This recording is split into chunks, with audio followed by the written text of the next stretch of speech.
Posso fazer um cortezinho aqui? Claro. Agora eu vou olhar ali para a câmera. O que os fabricantes de hardware estão esperando então para já começar a lançar o eSIM no mercado? Se eu vou reduzir custo de operação, de manutenção, o que eles estão esperando?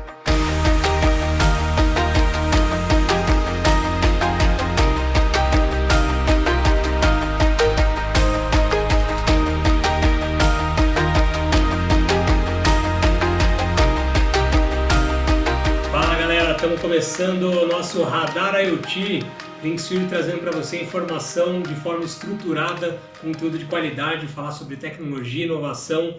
Hoje estou aqui, meu sócio, amigo, parceiro, Marcos Bettiolo. Obrigado pela presença aqui hoje. Uma honra estar aqui com todo o pessoal. Que seja proveitoso aí, que eu consiga ajudá-los a entender esse mundo de IoT, que parece que já é algo corriqueiro, mas ainda tem muita dúvida para a gente apoiar. Legal. E hoje estamos com o Andrade. Andrade, mais de 30 anos de experiência de mercado, está aqui para contribuir com a gente. Obrigado. Quase 30 anos, né? Tá falando que eu sou velho? Pô, Não. Você me arrebenta também. Se você for velho, Andrade, você parece bem mais jovem que eu. Eu quero saber a mágica depois. Eu sou um jovem senhor de 47 anos, isso é diferente. Eu comecei a trabalhar já logo que nasceu, né? Já, quase lá, na barriga da minha mãe já picando fio por aí. Eu que agradeço o convite, a oportunidade, né? Uma honra para mim estar aqui junto de vocês, né? Sabem tudo de conectividade mais um pouco, aprender um pouquinho também. Cara, mas o Radar IoT que vem para trazer informação que está no mercado, a ideia é trazer exatamente a tua experiência de campo. A gente está aqui meio que nos bastidores, né? A Linksfield como fornecedor de conectividade, a gente olha muito para esse mundo e como você falou, a gente entende disso, mas você está sentindo a dor do cliente lá na ponta, cara. Conta um pouco dessa tua experiência, da onde vem, de onde começou esse teu trabalho e vamos seguir daí. O Bertiolo falou que eu comecei no berço, não foi muito no berço não, né? Comecei mais ou menos com 17 anos, tá? Antigamente, hoje não é nem tanto assim, mas antigamente tinha esse problema de homem com 17 anos, fase de exército, para conseguir emprego era um pouco difícil, um pouco complicado, trabalho desde os 13, né? Mas a minha mãe, ela fazia faxina com um rapaz que tinha uma instaladora. Então, como eu precisava trabalhar, 17 anos, molecão, sempre foi só eu e minha mãe, aí ele acabou dando a oportunidade e me contratou como um ajudante, porque eu precisava, tinha minhas coisinhas para fazer, ajudar em casa também, me deu oportunidade, não sabia que era um multímetro na vida, né? Aí depois de um tempo eu comecei a me interessar, gostei, aí ele teve uma ausência de um funcionário que era um técnico já com experiência lá na empresa, depois de uns 6, 7 meses mais ou menos, e me jogou literalmente numa fogueira, que eu fui num cliente grande, lá em Piracicaba, fui lá atender, e nessa época, curiosamente falando, a Oi estava vindo para o Brasil com o GSM. Pegou bem o comecinho. Bem no comecinho mesmo, né? Então a gente tinha aqueles celularzinhos Motorola, aquele azul pequenininho, na época a gente atendia a Guardian lá do Rio, né? Inclusive o Canela também é dessa época, foi onde eu conheci o Canela. Então eles mandaram para a instaladora os celularzinhos para comunicação, e eu no cliente lá em Piracicaba, o meu ex-patrão aqui em São Paulo, por telefone me orientando como fazer. Nossa. Eu instalei um sensor de porta que eu não sei nem como eu fiz, mas funcionou. Então dali eu comecei a pegar gosto pela coisa. Depois de 2 anos de empresa, eu passei a ser supervisor da instaladora. 2 anos e meio, o maior cliente na época que tinha me contratou para tomar conta da frota, que eram 150 caminhões mais ou menos. Então eu passei a cuidar só dessa frota por uns 2 anos. Depois eu comecei para o mercado, estudo até hoje, porque hoje a gente vê o mercado como é que tá, ninguém quer saber estudar, que é tudo de mão beijada, né? Então eu passei a estudar, fazer alguns cursos de elétrica, etc. E hoje eu cheguei onde eu tô com muito trabalho, muito esforço, continuo trabalhando, Legal. Continuo estudando e estamos aí. Muito bom, cara. Não, Desde os primórdios do 2G. É isso que eu ia falar, você pegou... Não era nem 2G, era CDMA e TDMA. Era BCP e Telesp celular. Depois que veio a Vivo, aí depois que mudou, mas era CDMA e TDMA. Uma curiosidade, você deve saber disso. Eu venho de BCP. Antigamente, tem uma curiosidade, a Guardian era lá no Rio, então as linhas de telefone eram todas DDD21. Quando saía do estado, antigamente tinha um tal do direitinho nos presídios que eles faziam. Então eles clonavam as linhas. Quando saía o caminhão, saía do estado do Rio, por exemplo, mudava de DDD para 11, para 40, etc. E clonava. A gente trocava muita linha, mas muita linha mesmo, porque era tudo clonada. Nossa, era uma outra tecnologia. E aí parte da conversa que a gente sempre puxa para inovação é poxa, o mercado começou lá, resolveu esse problema do clone, Sim. né? Veio o GSM, resolveu esse problema. O SIM-Card veio Sim, para é. eliminar o clone. Exatamente. Só que de lá para cá o que mudou? O que teve de inovação? Qual que é a tua visão de evolução de tecnologia? Eu acho que nesses últimos 29 anos, a grande evolução do mercado de rastreamento foi realmente o SIM-Card, o GSM. Foi a grande evolução. Tivemos algumas evoluções, mas não vejo tão significativa quanto essa questão de sair do TDMA, CDMA, tá? Para quem não sabe, o TDMA, CDMA não tinha o chip físico, era tudo, vamos dizer que remotamente, correto? Era quase um eSIM já. Ele era realmente o eSIM, só que com dificuldades, porque a gente tinha diferença de tecnologia, como você bem apontou, TDMA e CDMA, e aí se você queria trocar de operadora, mas uma era CDMA e outra TDMA, não conseguia. O SIM-Card veio para uniformizar, né? Veio para trazer essa vantagem de permitir que você usasse um único aparelho em qualquer operadora. Embora lá no comecinho, até, não quero nem passar muito por isso, os telefones eram bloqueados e você mesmo com essa facilidade que o GSM veio para trazer, que era permitir trocar de SIM-Card, as operadoras bloqueavam e não permitiam que o teu SIM-Card fosse, que você comprasse um SIM-Card em uma outra operadora e continuasse usando o seu telefone. Exatamente. A coisa mudou bastante, né? Mudou bastante. Eu vejo isso como uma grande novidade no mercado. Óbvio, tivemos outras novidades, né? Principalmente o tamanho do hardware, do equipamento. Antigamente era grande, só que você instalava, que era voltado para roubo e furto, vamos dizer assim, você recuperava mesmo o equipamento sendo grande, porque era novidade no mercado. Então os ladrões, os meliantes, não sabiam o que era, né? Obviamente hoje a gente tem equipamentos minúsculos, né? Temos as tags também, mas assim, ao meu ver, a grande evolução mesmo foi sair do CDMA TDMA por GSM. Não sei se vocês concordam com isso. Eu acho que isso é um ponto interessante porque essa evolução foi tão boa de uma tecnologia para outra que o 2G está aí até hoje, né? Exatamente. Resolveu tão bem o problema que está aí, né? Funcionando. O 2G, principalmente no nosso mundo, a gente que é de IoT, né? Ele ainda atende muito bem às necessidades do mercado. Claro que com a inovação, com a chegada da internet e tudo se baseando em serviço de dados e a nossa demanda por mais e mais velocidade, por agilidade nos aplicativos, a gente precisou evoluir para tecnologias de dados, né? Porque agora a palavra de ordem é dados, a gente não fala mais em voz e muito menos em SMS, né? Embora tenha alguma coisinha aí no mercado, algum resquício. E a gente demanda por mais dados, né? por banda. Só que no nosso mundo de IoT, cara, atende muito bem, porque a gente manda pouca informação, a gente não precisa de altas velocidades, principalmente nas aplicações mais básicas e na grande maioria ainda. Claro, mesmo em IoT a gente está percebendo a demanda por mais velocidade, por mais consumo. Aplicações diferentes. Aplicações diferentes e você vai ter que evoluir para outras soluções. O 2G não atende, né? Quando a gente falava em 2G, você falava, transmissão ali a baixíssimas velocidades realmente e uma quantidade muito pequena de informação. Sim. Quando a gente olha para a base instalada, né? Que o cara resolveu o problema com o 2G e o mercado cresceu, estourou nos últimos 15, 20 anos, assim, números astronômicos, milhões, mais de 50 milhões de dispositivos hoje no mercado brasileiro. O empresário tá de olho nessa transição já, na tua visão lá na ponta? O cara tá percebendo que vai dar ruim? Eu vejo o mercado hoje assim, contratos novos, o pessoal já está colocando 4G. Tá. Até o 4G puro, não com fallback para 2, mas já o 4G puro. Por quê?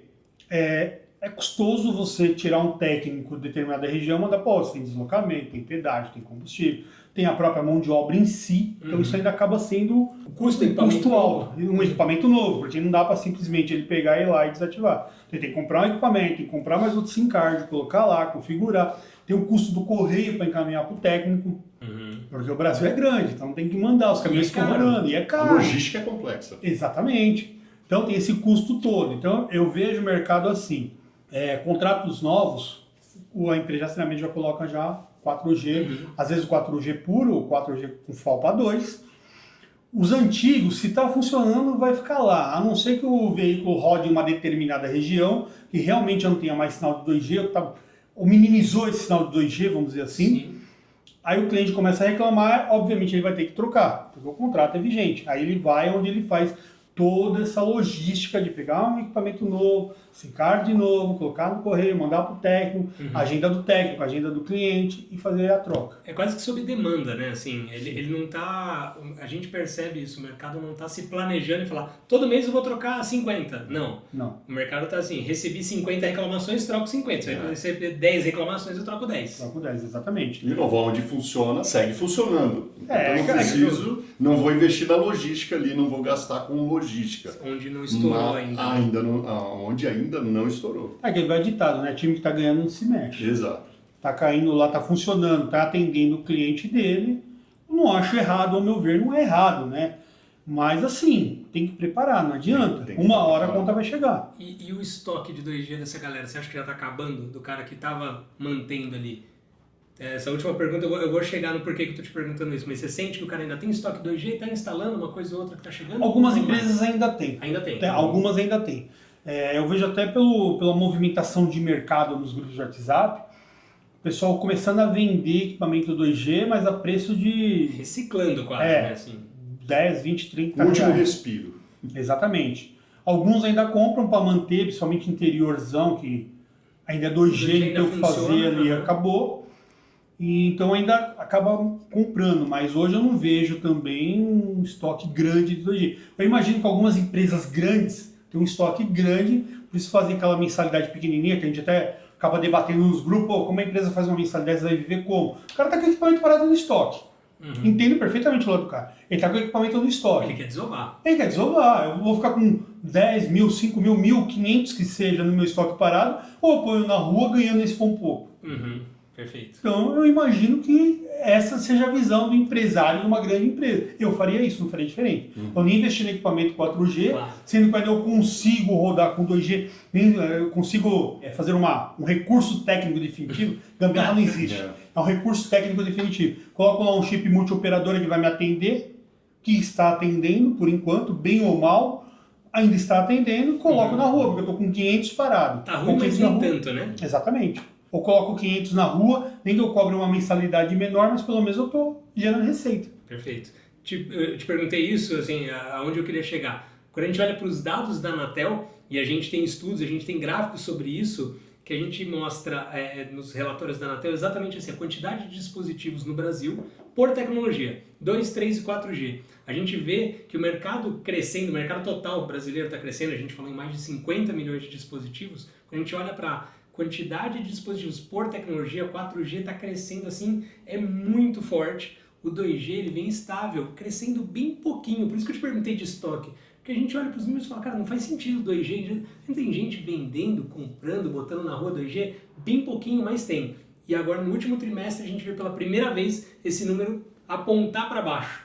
Então, pela primeira vez o gráfico joga um pouquinho a curva para baixo e a gente começa a ver, opa, talvez chegou o ponto de inflexão em que agora o 2G começa a mergulhar, o 4G já está estourando. Então o mercado hoje cresce baseado no 4G, está bem alinhado com isso que você está falando. O empresário bota novos contratos 4G, mas o antigo está funcionando, deixa. Reclamou, troca um. Reclamou, troca dois. Mas o cara não está trocando o parque inteiro. Trocar por trocar. Trocar por trocar, o cara não está vendo valor, né? Na prática não tem... Ele vai trocar quando ele perceber que ali realmente se deteriorou, não tem mais... Não tem o que fazer. Não tem mais o que fazer, exatamente. Eu acho que nem tem, mas acho que os fabricantes não estão nem mais vendendo equipamento 2G.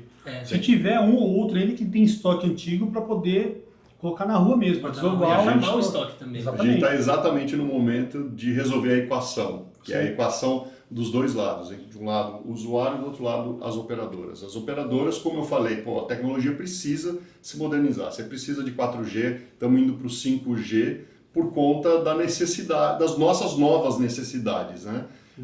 Ao mesmo tempo, o IoT ali é muito bem servido pelo 2G e como você está colocando, eu não vou sair de algo que está funcionando, eu só vou sair na hora que para.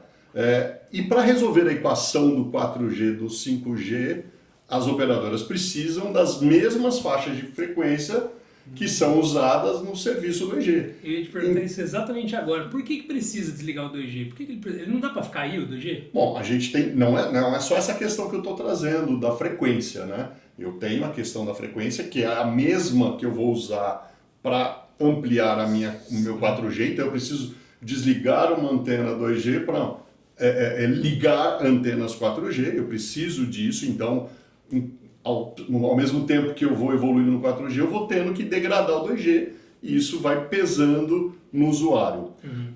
Ao mesmo tempo, a gente tem a questão dos fabricantes, como você mesmo colocou, não estão mais fabricando dispositivos 2G, Isso inclui antena, né? Não estão fabricando mais a infraestrutura da rede celular, que é o que a gente chama no jargão popular de antenas.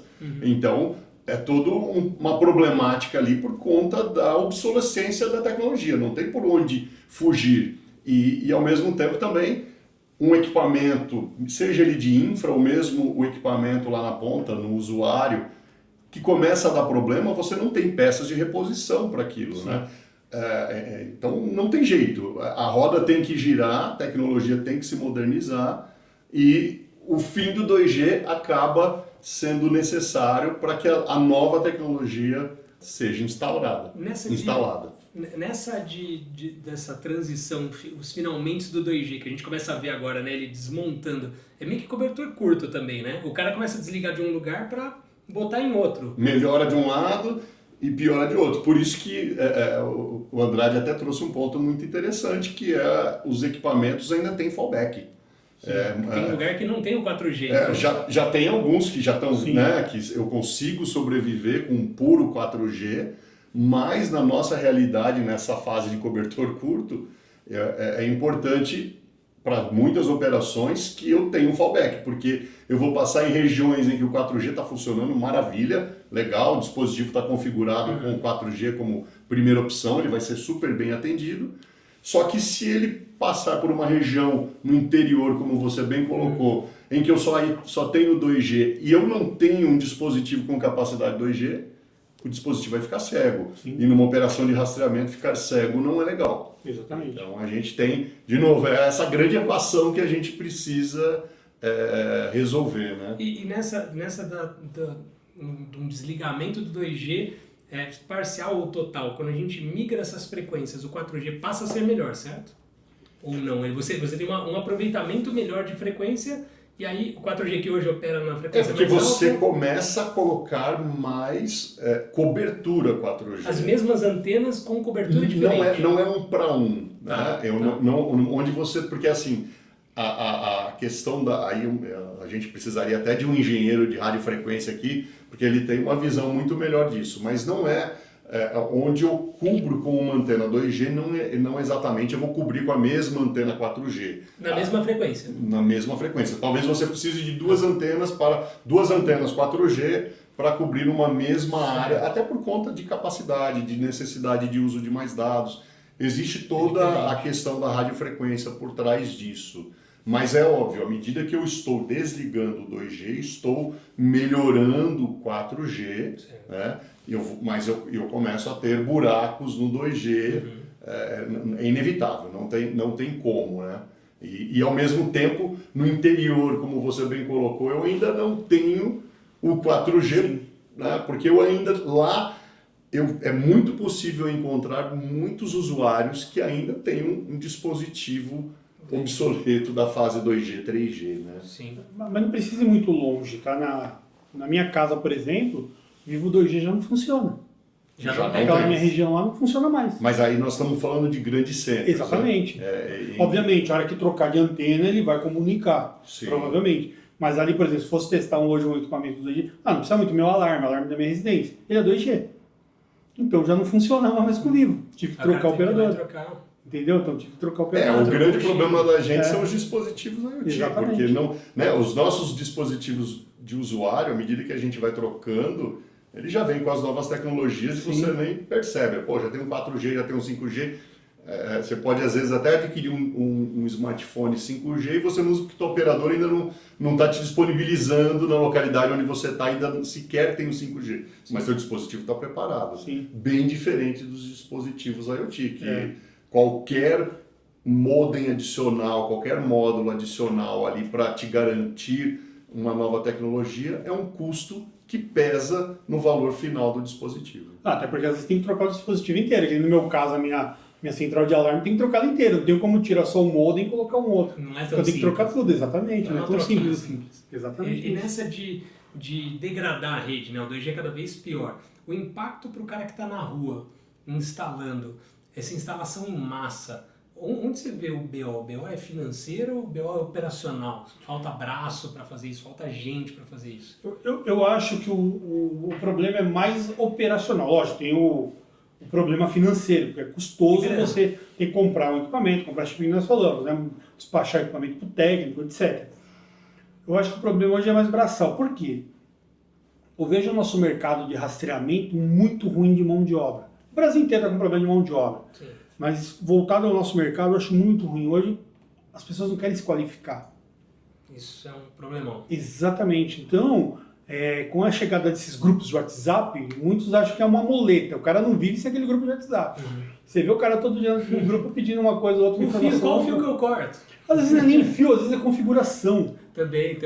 O cara não tem a preocupação de ler um manual ou mesmo ligar para o suporte do fabricante que ele comprou, do equipamento que ele comprou. Ou mesmo estudar o dispositivo. Lê o manual, lê a instrução técnica. Exatamente. Não, ele vai lá no grupo, acha muito mais fácil lá no grupo pedir um comando disso, Qual daquilo. que é o comando que faz tal coisa? Pô, cara, se vira. Exatamente. Com essa invasão desses equipamentos chineses aí sem procedência, a gente não sabe a qualidade dos componentes, não tem suporte. Então eu sou muito favorável a pessoa pagar 10, 20, 30, 50 reais a mais aqui no Brasil, você comprar um equipamento que tem qualidade, procedência e principalmente suporte. Então quer dizer, eu compro lá, vou lá na China, lá, tudo vem de lá, a gente sabe disso. Só que os que chegam aqui com a Anatel, uma empresa pagando imposto, etc., é diferente. Então eu vou lá, compro um dispositivo, configuro ele e dá um problema.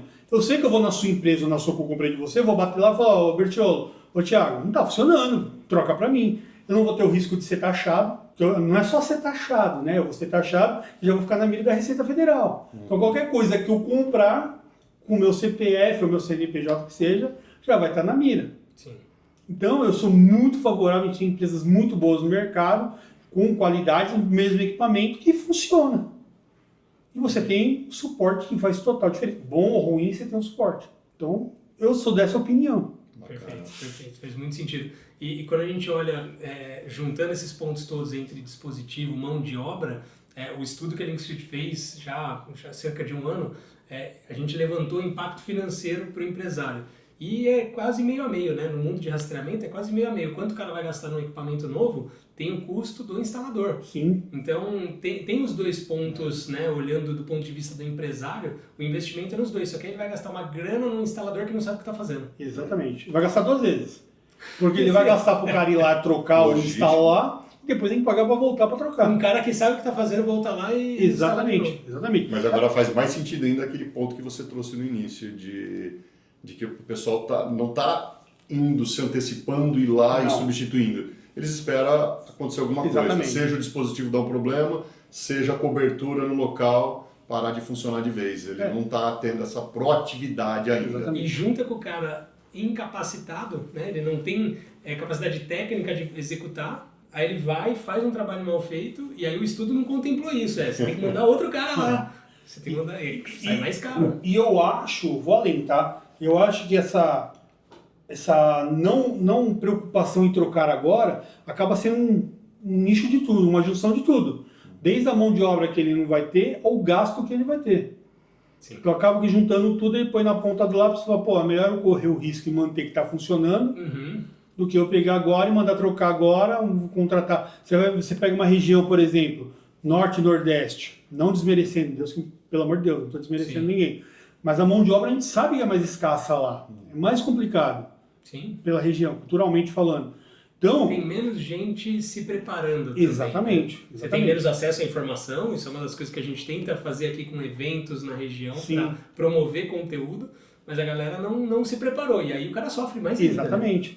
Então ele sabe que aquela região ele vai ter uma dificuldade de encontrar uma pessoa, nem sempre preparada, mas encontrar alguém para fazer. e ele vai ter o custo de pegar o equipamento daqui do Sudeste, por exemplo, vamos supor que tem em São Paulo, mandar esse equipamento lá para o Norte e Nordeste, esperar 4, 5 dias para chegar Logística lá. cara. Exatamente. O técnico fazer. Só, como lá é grande e também afastado, então tem o deslocamento. Às vezes o cara roda 300, 400, 500 quilômetros para fazer uma troca de equipamento. Então quer dizer... A conta não fecha. Exatamente, não fecha. Então ele prefere deixar, mas assim, a visão, eu acho que quando tem esse tipo de situação, às vezes vale até a empresa, vamos ver um outro lado, a empresa se preparar para isso. Por quê? Se o caminhão roda naquela região, eventualmente ele sai para uma região onde tem uma mão de obra melhor, às vezes vale a pena ele fazer um investimento e já agendar naquela região. Para não ter dor de cabeça depois de ter que mandar um técnico rodar 400, 500 quilômetros, que não são 400, 500, só nesse 1.000. Porque tem a volta. Ele vai cobrar a ida e vai cobrar a volta. Claro.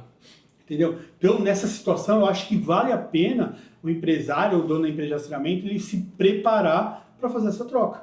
E aí, olhando tecnologia, a gente falou um pouco sobre tecnologia 2G com fallback, né? 4G com fallback para o 2G. A gente fala de uma sopa de letrinhas, né? De CAT1, CAT-M1, NB-IoT, 2G, GPS, GPRS, vira uma sopa de letrinha mesmo. O pessoal não entende. Como é que a gente olha, como é que a gente explica de uma forma clara para o cliente as diferenças entre um CAT1, um CAT-M1, um NB-IoT? Como é que a gente consegue... Vou tentar ser didático, então vou tentar fazer um paralelo aqui, tá? O 4G, o LTE, né? Ele é uma tecnologia que vem evoluindo. E não só a tecnologia, mas os próprios dispositivos. Então, os primeiros dispositivos, eles eram capazes de trafegar a uma banda específica, traduzindo, né, para os nossos ouvintes, numa velocidade específica, e à medida que a tecnologia vai evoluindo, os dispositivos vão precisando de mais banda, porque as aplicações vão precisando, e eles também vai evoluindo ali a categoria dos dispositivos. Então, a gente pode dizer o seguinte, o CAT1 foi uma das primeiras categorias de dispositivo e do que a rede transmitia. Então, eram os dispositivos com menos throughput, né, menos capacidade de escoar os dados no início ali da tecnologia. Então, isso foi evoluindo até CAT12, o CAT vai além. Mas esse linguajar CAT1 é muito voltado para os nossos dispositivos, os smartphones. Perfeito. É por isso que você tem hoje, por exemplo, a gente consegue fazer chamada de vídeo, uma live, como a gente fez recente lá, live no Instagram, usando o 4G. Agora, vai fazer isso 10, 15 anos atrás? Não dava. Era bom, mas nem tanto. Você fazia uma qualidade de vídeo ruim. Que o dispositivo talvez também não tivesse nem a qualidade de imagem. Então a gente acabava não percebendo. Mas é completamente diferente. Totalmente diferente. Então, isso é evolução. Esse CAT indica isso. O M1 e o NB-IoT já são subcategorias do LTE mais voltados ao nosso mundo, IoT. Tá. Então foram categorias voltadas realmente para o nosso mundo. Agora, obviamente, por que não aproveitar, não é porque o dispositivo foi o CAT1, ou o CAT12, o CAT14, foram desenhados para o smartphone que não possam ser aplicados nos dispositivos de IoT. E a gente percebeu isso e está usando com grandes vantagens, até porque você precisa de modificações de software no nível da rede celular para você permitir a liberação, seja do NB-IoT, quanto do CAT-M1, que são tecnologias, subcategorias específicas do IoT. E ao utilizar um CAT-1, que já estava ali pulverizado, porque à medida que a rede foi evoluindo, as categorias menores não foram eliminadas, elas estão ali. Então os dispositivos mais antigos continuam usando o CAT1, onde eles podem usar CAT1. Nesse sentido, então, o CAT1 ele está presente numa abrangência muito maior de rede. E vamos falar aqui, né? A gente sabe que tem algumas operadoras que optaram pelo NB-IoT, outras operadoras optaram pelo CAT-M1, tem a nossa operadora, a nossa MNO, que optou pelas duas tecnologias, então a gente está presente, a Vivo, a gente pode usar seja o CAT-M1 quanto o NB-IoT, mas pensem, né? Eu acho que o CAT-1 ele deixa a situação muito mais ampla, permite que os dispositivos usem qualquer uma das operadoras. Não fica destinada àquela que foi para o NB ou àquela que foi para o CAT-M1. Pode ser usada em qualquer uma. Por isso que também que a gente está percebendo os dispositivos IoT sendo muito construídos na base do CAT-1. E tem também a questão de aplicação, né? Você tem aplicações específicas em que o NB encaixa melhor, aplicações específicas em que o M1 encaixa melhor. Sim, se a gente fizer um paralelo, né? Vamos pensar assim, de novo vou tentando ser didático, eu não sei se, espero que esteja sendo. O CAT-M1, ele é muito parecido com o que o 2G tem a oferecer. Claro, com muitas melhorias, ou seja, o 2G permitia mobilidade, né, aplicações com rastreamento, e o CAT-M1 vem para se equiparar dessa forma, né? Ele vem para realmente fazer um paralelo ao 2G, só que, obviamente, com vantagens que a tecnologia LTE 4G traz, que é menor latência, maior throughput, isso é super benéfico para a aplicação. Vou dar só um exemplo para vocês. Se eu tenho que transmitir uma informação e eu estou em movimento e o meu throughput é baixo, a chance do sinal ir reduzindo e cair, eu ter que me reconectar e retransmitir é muito grande. Enquanto se eu consigo escoar rapidamente a informação, escoou, eu vou evitar, por exemplo, problemas, erros. Então, nesse sentido, olha como que o 4G é legal. Obviamente, o CAT-M1 e o CAT-1 trazem essas funções de uma forma mais parecidas. O CAT-M1 muito mais desenhado realmente para o IoT, ele funciona melhor em bandas menores, né? Frequências menores, até o que permite, por conta disso, um alcance maior, uma cobertura maior embaixo de uma única antena.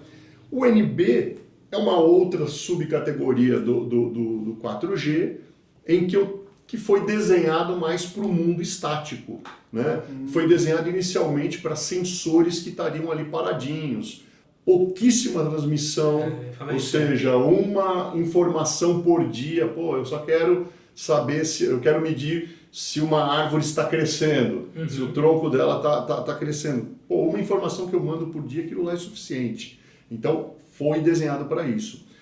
Agora, a gente tem visto com sucesso soluções de rastreamento usando NB. O pessoal está conseguindo inovar em cima de uma tecnologia que foi desenhada para algo estático. Para o mundo estático, com poucas transmissões. Economia de bateria, tinha um foco todo orientado no crescimento das cidades inteligentes, né? Assim, a ideia era, como é que eu vou ter milhões de dispositivos com bateria funcionando 10 anos?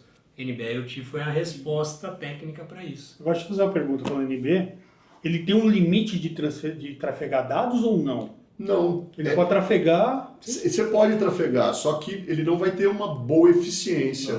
Você não faria transmissão de vídeo, por exemplo, em NB. Porque ele é um tubinho fininho. Você não libera todo o throughput que você tem capacidade no 4G em si. Mas a quantidade de dados você pode mandar. Poderia mandar, mas não faz sentido, porque aí você ficaria o dia todo, e aí a vantagem que o Thiago trouxe aqui de economia de bateria, economia de dados, acaba... E economia do espectro também, porque aí você tem um pedaço do NB que é para longo alcance, né? Então tem teste de cliente nosso, os caras perderam muitos quilômetros de distância de uma antena. Por quê? Porque foi na otimização do espectro de rede no limite. Eu queria transmitir um vídeo, né? Não tem, a tecnologia vai cair. Não vai funcionar para isso. É o mesmo que você tentar transmitir um vídeo em 2G. Você vai conseguir transmitir? Exato. Você vai, só que você não vai ter a melhor qualidade. Você não, né? Você usa um exemplo sempre que eu acho muito engraçado, as poucas vezes que o nosso celular cai para o 2G, então você percebe que você está num lugar, aqui só tem 2G. Repara que nem o WhatsApp mais tem funcionado. Exatamente. Porque o próximo fala, mas é só uma mensagenzinha. Cara, tem tanta informação que o pessoal está tirando ali nos bastidores para saber onde você está. As aplicações evoluíram. A aplicação está pesada, não é só mais uma mensagenzinha que você está mandando. Ele está carregando a foto da galera, a notícia ele está carregando também ali nos bastidores do aplicativo. Então o 2G já não comporta o celular. Agora, para um rastreador, por exemplo, no NB, o que ele precisa? Uma posição. Vai ter uma telemetriazinha básica. O pacote é pequeno. Então o NB tem funcionado também para isso. Né? Essas duas categorias são chamadas de LPWA, né? Low Power, ou seja, de baixo consumo de bateria, Wide Area, ou seja, justamente porque eles otimizam o uso das frequências e aí você consegue realmente atingir uma área maior. Mas eu digo que não é só a tecnologia que está na estrutura da rede celular que vem apoiar essas duas características, né? As aplicações têm que ser construídas pensando nisso. Se eu quero reduzir o consumo de bateria, não adianta, você pode até usar uma solução NB-IoT, mas se você ficar enviando a informação a cada segundo, você vai consumir mais bateria. Sim. Se você enviar uma vez por dia, claro, o teu consumo de bateria vai reduzir. Posso fazer uma pergunta para vocês? Eu vejo no mercado com a crescência do vídeo, né? Uhum. Algumas empresas vendem a conectividade M2M de alto tráfego e tem a banda larga. Na prática, o que muda um M2M de alto tráfego, que a gente vê algumas E banda larga. E banda larga? O que a gente percebe, tem um pouco de nomenclatura, Nomenclatura. mas os bastidores a gente vê tecnicamente uma diferença, que é, tem empresas que vendem a banda larga da mesma forma como a operadora vende a banda larga para o consumidor final, e aí você está comprando um produto que não tem, a gente falou isso numa live lá contigo, que é a APN privada e a APN pública, em que você não tem o controle do plano de controle da conectividade, ou seja, você não consegue bloquear aquilo, você não consegue travar se tiver um problema, se tiver uma fraude, você não tem o dado exato de quanto está sendo consumido. Então, usar um plano de dados específico, M2M, alto tráfego, que é um cara que tem capacidade de comportar muitos megas ou muitos gigas, comparado com uma banda larga de operadora, a banda larga de operadora está focada no consumer. Ele tem ali uma conexão direta no Netflix da vida. É isso que a operadora otimizou esse produto. Quando a gente olha para o M2M, não, a gente está falando de segurança, de te permitir controlar, bloquear, né? E aí acho que o B2 tem a parte ali do AAA, enfim, aí dá para entrar num bit técnico, né? Mas na verdade, no final do dia, é muito mais a nomenclatura e a construção de produtos, da forma como você constrói o produto. Essa questão de você aplicar uma APN privada com esses requisitos de segurança que o Thiago colocou, eu poderia muito bem aplicar todos esses conceitos por banda larga do consumidor. Só que aí a forma como as operadoras construíram esse mundo, empacotaram tudo isso, foi uma outra forma, né? E a gente aqui tem a preocupação muito mais voltada para como que a coisa vai funcionar lá no mundo de IoT. Mas no final do dia é muito mais nomenclatura realmente, tá? Entendi. E entendendo a questão de tecnologia e aplicação específica, né? Acho que um tema que surgiu recente ali, um dos motivos da gente ter se aproximado e conversado mais é a questão do eSIM, SGP32. Então, falando em aplicação, né? Poxa, uma tecnologia que serve para cada coisa. Um tema que ganhou ali o destaque na rede social tua foi você descobrir ali um equipamento que estava conectado usando o eSIM. Você nem sabia que esse cara estava... A vergonha que eu passei. Publicou ali, a galera ainda tirando onda contigo. Voltei para o CDMA, voltei lá para o CDMA puro, né? Só para contextualizar, não sei se você teve a oportunidade de ver o vídeo, eu fui fazer um serviço com um cliente e não conectava. Simplesmente instalei nada. 10 minutos, 15, 20, 30. E assim, para técnico em campo, 5 minutos é uma eternidade. 20, 30 então, pelo amor de Deus. Aí eu falei, vou resetar esse equipamento, né? Tirei a alimentação, aí abri para tirar o chip também, desligar a bateria. Quando eu vi, cadê o slot do chip? Aí eu achei da razão, grandão, né? Fiquei grandão, liguei pro supervisor que é amigo meu, mandei mensagem pra ele, vídeo. Cara, eu tô meia hora aqui, vocês mandam equipamento pra mim sem chip, aí mandei a foto pra ele. Aí pegou, começou a mandar figurinha pra mim, tirando onda da minha cara, né? Passou uns 5 minutos, eu vi se comunicou, foi agora comunicou. E qual que foi o milagre que você viu? Porque não tá funcionando. Falei, tira essa tampinha. Aí eu tirei uma tampinha que tem. Falei, tá vendo esse negocinho, um chipzinho pequenininho? Falei, sim, é esse, você ouviu falar? Falei, bicho, você já ouviu falar, mas, pô, imagina com o rastreador, já tá vindo com esse sim. Aí foi onde eu cheguei em vocês, pra eu cheguei no Thiago. Porque eu já conheci o Thiago de outros carnavais, vamos dizer assim, né? Eu falei, Thiago, como assim a Linksfield tem esse sim? Aí ele falou, sim, nós estamos lançando, esse é o primeiro equipamento. Aí eu falei, pô, dá pra gente fazer uma live, vamos fazer uma live top? Ele falou, top, então bora. Assim, eu passei uma vergonha, tem que registrar essa vergonha que eu passei. Eu tenho 29 anos de mercado de rastreamento, onde volta aquela primeira pergunta, a evolução de tecnologia no mercado de rastreamento. Eu vejo o eSIM como uma grande evolução também, óbvio, não desmerecendo as outras evoluções, mas como a gente partiu do CDMA, TDMA para o GSM, eu vejo o eSIM uma grande evolução do nosso mercado, porque redução de custos, porque o nosso país é um país territorial, que a gente tem diversas, temos 3 operadores, cada região funciona às vezes numa viagem de 1.000 quilômetros, você pode mudar de operadora de tempos em tempos e perder a conectividade. Você precisa de um roubo numa cidade que nem TIM, você consegue ir lá tentar ver se é Vivo ou se é TIM, você consegue uma conectividade.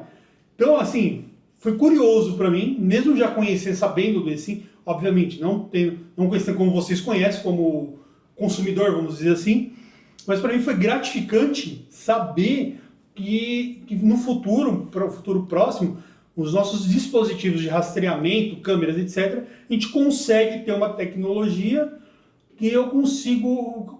Um dos pilares do rastreamento é a conectividade. Sim. Então eu consigo diminuir o meu problema, o meu custo da conectividade com algo que, entre aspas, parece ser simples. Sim, e a ideia é essa, e aí trazendo para a realidade técnica, por que a gente não tinha assim antes, né? E aí, Vitiolo, se puder trazer para a gente a questão da evolução, né? SGP 22, 32, para qual público que era orientado e a aplicação prática, que a gente já ouve falar de assim há alguns anos, né? Nesse no celular, por que a gente não usava esse cara no rastreador antes? Não, mas acho que antes da gente entrar no tema, é muito bacana você ver toda a característica da logística em si, né? Sim. Do quanto que isso traz de vantagem para a operação. Você citou muitos exemplos. E eu falo o seguinte, começa com a logística desde a fabricação do dispositivo. Porque hoje você tem que ficar abrindo, vamos pensar numa operação de rastreamento, você tem que ir lá abrir dispositivo por dispositivo, ter um técnico, já começa com o trabalho técnico lá na montagem, né? Que tem que abrir e inserir um SIM card lá dentro, um por um. E aí toda a complexidade logística da operadora A, da B, da C, e eu tenho que ter o estoque separadinho, tudo bonitinho. E esse dispositivo que você se deparou na rua, ele foi fabricado com a tecnologia Linksfield lá no OEM na China, ou seja, já vim com ele montadinho para chegar aqui no Brasil e ir para campo. Eu não tenho que passar por essa etapa logística ali no local, né? E aí, respondendo agora assim ao Thiago, por que a gente... Se é tão maravilhoso assim, por que não começamos a usar antes? Porque justamente o tal do SGP-22, ele foram as primeiras camadas de protocolos criadas pela GSMA, que é o organismo que regula toda a rede celular GSM, desde que ela começou lá nos primórdios do 2G. Eles, num primeiro momento, criaram um arcabouço muito complexo, seja de plataformas, de protocolos, e tudo isso era complexo de se implantar e, mais do que complexo, caro. E a gente sabe aqui, a gente está aqui brigando pelo dispositivo, trocar o dispositivo 2G por um 4G. É caro para a nossa operação de IoT, porque o dispositivo é baratinho, a gente só tem um modem ali, tudo a gente faz de uma forma que seja barato. E aquele inicial era muito caro para o nosso mundo de IoT. Não compensava, né? E a aplicação em si também, né? Você precisava de um QR Code, uma câmera... Pesado, não tem como. Você não tem como colocar... Na primeira versão do IoT que a GSMA lançou, já era preparada para não precisar de câmeras. Câmera sempre foi mais voltado para o consumidor e para algum dispositivo ou outro que realmente... teve uma versão intermediária entre o 32 e o 11, né? Isso. A gente teve ali o 22. Você tem a versão do IoT realmente, que é o primeiro lançamento. E aí, essa versão era pesadíssima em termos de plataformas, em termos de protocolo. O que a GSMA fez foi se inspirar na versão consumer e obviamente, adaptou toda aquela questão de ler com câmera um QR Code. Pô, o rastreador não pode ler câmera. Você ia matar a operação do mesmo jeito. Então, eles pensaram numa forma que adaptava os conceitos por uma forma de se fazer remotamente, através de plataformas, e foi isso que aconteceu com o SGP-32, que é a versão IoT mais recente que a gente está e que possibilitou disponibilizar finalmente um rastreadorzinho com o eSIM. O dispositivo tão pequeno, né? Posso fazer um cortezinho aqui? Claro. Eu vou olhar ali para a câmera. O que os fabricantes de hardware estão esperando então para já começar a lançar o eSIM no mercado? Se eu vou reduzir custo de operação, de manutenção, o que eles estão esperando? Custo de logística também, né? De logística, exatamente. Porque aí você tem o lado do fabricante e tem o lado do cliente. Exatamente. A operação do cliente, a operação logística de ir a campo, trocar um chip. Você falou, você vai dirigir 300 km para chegar lá, tira um chip e bota o outro. Não, e ainda tem uma outra dificuldade. O técnico, ele não anda com notebook. Muitas vezes tem que levar o notebook para trocar PN. Entendeu? Tem essa também. Ah, eu troco por SMS. E se não tiver sinal também daquela operadora lá? Como vai fazer? Vai esperar o caminhão ficar andando, chegar numa cidade que tem sinal para descarregar? Para bater. Então vai fazer outro corte. Então, empresa de rastreamento, cobra lá de quem você compra os equipamentos. Lançar o eSIM. Tem que ter. A gente está conversando com a maioria dos grandes fabricantes no mercado brasileiro. É uma inovação e ela é complexa, né? Assim, a implementação dela não é simples. A gente já fez live conversando com o pessoal, tirando dúvidas, e a gente percebe que o cliente vê esse valor e ele começa a falar, pô, como é que eu faço para colocar no meu? E aí dá uma impressão de que é assim, vou baixar um negócio no meu rastreador e vai funcionar assim. Mas ele é 3 passos antes, né? Nem um passo antes. É uma solução construída a 4 mãos. A gente precisa, inclusive, do fabricante do dispositivo estar lá junto com a gente ali, mas parece complicado, mas a gente apoia. A gente tem todo o arcabouço ali para dar suporte ao fabricante. A Linksfield tem equipe de engenharia, são mais de 100 pessoas hoje na China focadas para projetos eSIM. A gente está em desenvolvimento em diversos países, Ásia, Europa e América Latina. E esse pessoal vai para customizar, porque, de novo, voltando na nossa live lá, a gente não tem um eSIM padrão de falar, o eSIM funciona quando tem um chip e tal. Cara, quem vai definir isso é o fabricante. Ele é extremamente customizável. A forma como o eSIM vai lidar com o dispositivo, como ele vai lidar com a rede, todas essas configurações, elas não são fixas. Não é assim, porque a GSMA quis só funciona com uma operadora. Não. Ela está aberta. Você quer funcionar com uma, com duas, com 5? Você quer ter 10 perfis? O que você quer fazer? Você quer ter um chip plástico para botar lá? O que vai acontecer quando botar um chip plástico no equipamento? Ele aceita ou não? Tudo isso, quem vai editar é o fabricante, que ele pode ter uma percepção de o que o mercado quer. Pô, meus clientes gostam de ter a flexibilidade do chip. Legal, então eu vou deixar o chip habilitado no meu equipamento. Não, meus clientes gostam de segurança. Eles não querem que ninguém roube, como a gente ouviu casos. O cara tem medo de que alguém vai achar o rastreador, arrancar o chip e botar outro chip no lugar. Pô, então um equipamento eSIM que seja mais seguro, ele não permite, ele não tolera SIM card plástico. Legal, quem define isso? O fabricante. Então a Linksfield está pronta tecnicamente para ajudar o dispositivo a aceitar qualquer um desses parâmetros. No fundo é parâmetro, é configuração do eSIM. E eu vou além, a Linksfield foi além, inclusive. Porque assim, quando você pega os fabricantes tradicionais, os caras que começaram esse mundo de eSIM, eles estavam muito focados no que eu teria que fazer do lado da operadora.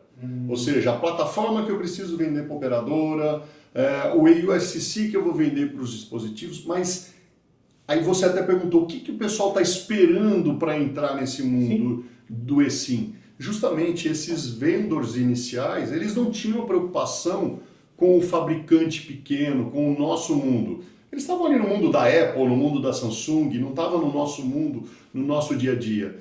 E como a gente está colocando aqui, é necessário esse apoio. A gente precisa desenvolver o dispositivo para que ele aceite toda esse arcabouço que o eSIM, de protocolos, que é o eSIM. Então, a Linksfield veio para inovar nesse sentido também. Vamos apoiar você a construir o seu dispositivo eSIM. Você não vai ficar desamparado. Não vou ser aquela operadora que, tá bom, eu tenho aqui as plataformas e tenho a solução aqui comigo. Dá seus pulos. Não, a gente vai te apoiar, a gente quer fomentar, porque não faz sentido nenhum você ter a plataforma e não ter usuário para ela. Exatamente. Então, é nesse sentido que a gente chega com muita força e querendo trazer as primeiras amostras para, de fato, evoluir com esse assunto. E aí uma outra pergunta que sempre surge também é a seguinte: quando eu estou com eSIM, muda alguma coisa em termos de plano de dados? Gasta mais, gasta menos? Não. Posso só complementar? Eu consigo também compartilhar os dados hoje com outros chips, outras linhas que eu tenho? A gente tem muito isso no mercado, né? Então eu tenho lá, vamos colocar 100 linhas. Tem veículos que consomem mais dados, outros consomem menos. Eu consigo compartilhar também para não ter que ficar contratando um excedente de dados? Bom pontos de vocês, tá? Porque assim, no final do dia, o eSIM nada mais é do que um SIM card. Aquilo que você começou o nosso papo falando, pô, tinha clone e tudo mais. Quem veio resolver a questão do clone foi o SIM card. Sim. E o eSIM não deixou de ser um SIM card. Ele só passou a ser um SIM card aprimorado. Ou seja, ele permite todas as funções de segurança do SIM card, a questão do registro na rede, e agora trouxe a grande inovação que é permitir a troca de operadoras sem necessidade da troca física do SIM card. Essa é a grande inovação do eSIM.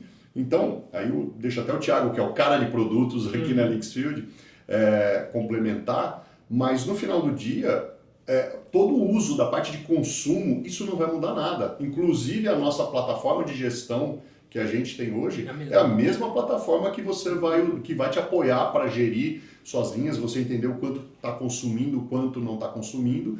E aí tem essa questão que você está perguntando. Pô, eu posso ter planos individuais ou planos compartilhados? Sim, é uma questão, de novo, de produto. É a forma como a gente produtiza. Mas o eSIM, ele está ali como camada física e acima dele você tem todas essas soluções de produto. Acho que talvez tentar trazer para uma analogia do dia a dia, de quem está ali instalando e olhando para o SIM card, o eSIM é mais um formato de SIM card. Ele é menorzinho, ele pode ser inclusive um plástico. Você consegue colocar a ideia do protocolo eSIM dentro de um chip plástico ou dentro daquele soldado lá, daquele SIM card soldado na placa do dispositivo. Então, dali para trás, a rede é a mesma coisa, a cobertura é a mesma. Quanto vai gastar de dados? O quanto o dispositivo gastar, porque, de novo, quem gasta dados não é a rede, Sim. é o dispositivo. Ele que manda mais dados, menos dados, mais otimizado ou não. Então, não vai mudar nada o eSIM nesse quesito. Então, esse é um ponto que para a gente fica bem claro explicar para o cliente, apartar o eSIM do uso de dados. Ele não está mudando a característica de, poxa, e um pacote de 1 GB? Dá para fazer 1 GB no eSIM? Claro que dá, porque essa é uma característica de um produto de telecom e não uma característica física de como é que eu te entrego a conectividade. São pontos diferentes, né? Então a gente fala bastante sobre isso. E aí um ponto que é bem relevante, acho que é legal a gente conversar aqui também, é que os clientes acabam confundindo. Poxa, o eSIM vai resolver o meu problema de multi-operadora, multi-cobertura? Ele vem também para resolver isso. Você tem a possibilidade, né, Betinho, a gente conversou.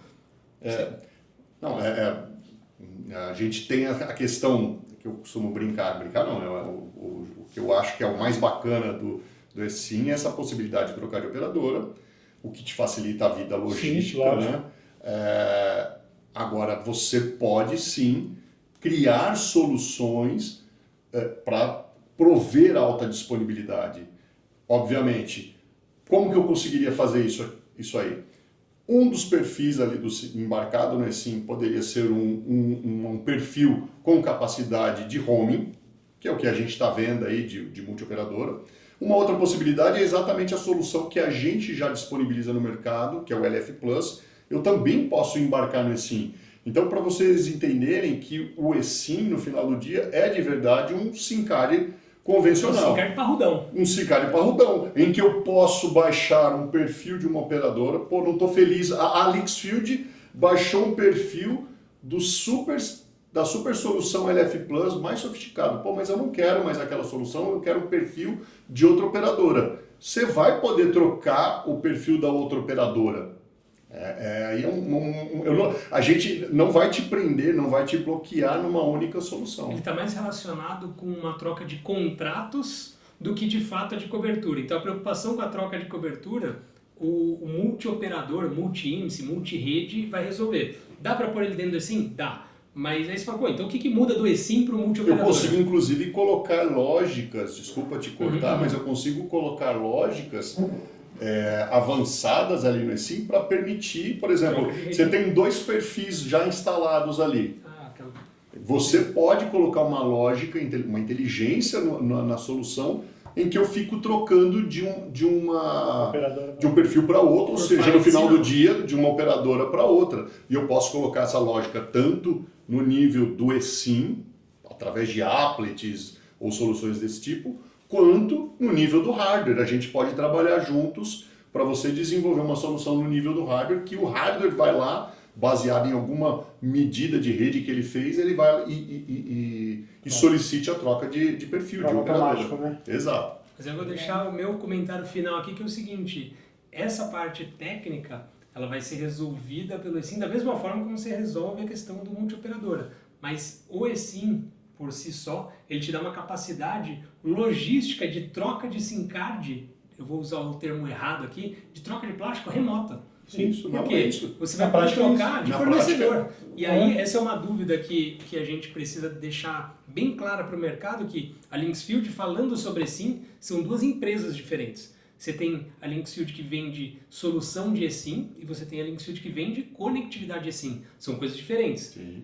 Quando eu vendo eSIM, você pode comprar de um concorrente meu da empresa que vende conectividade. Você pode comprar um perfil da Vivo, um perfil da Claro, um perfil da TIM diretamente e instalar nos servidores eSIM da Linksfield.